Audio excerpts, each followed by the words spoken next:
कि मान के चले उसने तो अपना छोड़ दिया कि भाई हम संपन्न हो गए, हाँ। आप उठा के थमा दिए किसी और को। हाँ बात सही इसकी है। जिम्मेदारी कौन लेगा? फिर तो भड़क जाएगा। फिर एक भी पकड़ाया तो फिर हमेशा के लिए रास्ता बंद। और ये भारत के अधिकारी हैं सब तो पैसा देके पुरुष को महिला बना देगा सब बना देगा सब। हाँ, हमारे यहाँ एक बच्चा आया था, का कार्ड बन जाता, आधार कार्ड।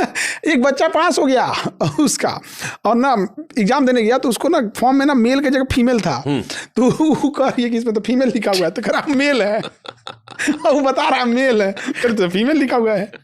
अरे भाई कोई लिख रहा है वो ह्यूमन ही है ना, गलती से मार दिया उसको। अब हमारे पास आया कि सर एक गड़बड़ हो गया, हमके क्या हो गया, तो सर हमको फीमेल कर दिया। तो ऐसे नहीं चलता, अधिकारी है सब। पूरा चेंज तो होगा नहीं महाराज, अधिकारी ऐसे ऐसे होते हैं सर यार।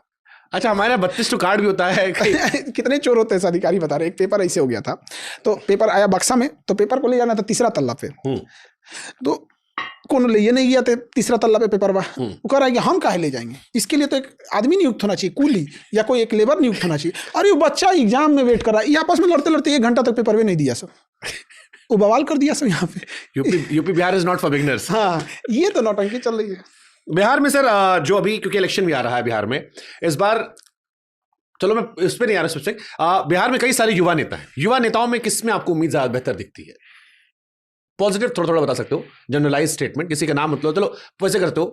जैसे कई सारे नए लड़के, मुझे लगता है इस बार बिहार इलेक्शन लोग कह रहे हैं कि बड़ा स्पेसिफिक होगा, क्योंकि नीतीश जी की उम्र हो गई है, कई लोग मान रहे हैं शायद इस बार वो सीएम ना बने स्वेच्छा से, या पता नहीं, मुझे आइडिया नहीं है, बट कई लोग इस चुनाव को मान रहे हैं कि ये चुनाव बिहार का अगला 20 साल की दशा तय करेगा, जिधर जाएगी। तो मान लो जो वोटर हो बिहार में, जो जाति धर्म से ऊपर जा रहा है, क्या देखना चाहिए, कैसे देखना चाहिए बिहार को, क्योंकि इस इलेक्शन को आप कैसे देख रहे हो? अगर मैं स्पेसिफिक ना जाऊं नेताओं पर, तो भी मैं पूछ रहा हूं, मैं इस बार के बिहार इलेक्शन को कितनी अहमियत दे रहे हो आप?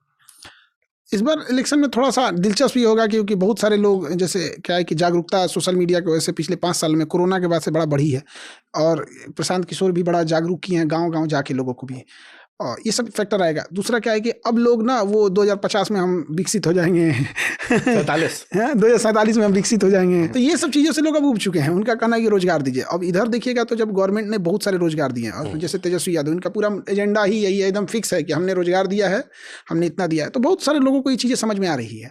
और दूसरा भी क्या है कि गवर्नमेंट को भी सोचना चाहिए कि इस जो स्कीम्स ला रही है, जैसे अब किसी को आप भात दे रहे हैं, चावल और गेहूँ दे रहे हैं, भैया इसके जगह पे आप तेल और दाल दे दीजिए।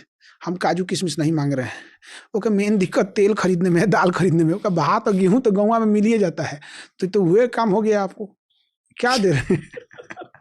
केकरा भात की कमी है? सरकार गई कल को ससुर तुम कहोगे खीरा काट के दे दो, हम आपसे क्या कहें? हम काजू किशमिश नहीं मांग रहे हैं, हम नहीं मांग रहे हैं आपसे काजू किशमिश। लेकिन एक समस्या समझिए, ये बताइए कि हमको टाइफाइड हुआ है, तो आप हमको कान खजुआने का दवाई दीजिएगा, तो हम क्या करेंगे भाई? उसको दिक्कत, और आप देखिएगा ना, गरीब घर के ऐसे अगर चिवड़ा फ्राई करके आएगा ना, दिख जाएगा गरीब। अरे भत्तो बढ़िया गरम कर लेगा, 2 बूंद तेल डाल, तो तेल चाहिए होगा। तेल इतना महंगा कर दिए आप, क्या काम का हो गया है? अभी सरकार वाले सब सुन लेते हैं तो हमको बड़ा तिरछा नजर से देखते हैं कि ये तो भड़का रहा है आदमी लोग को।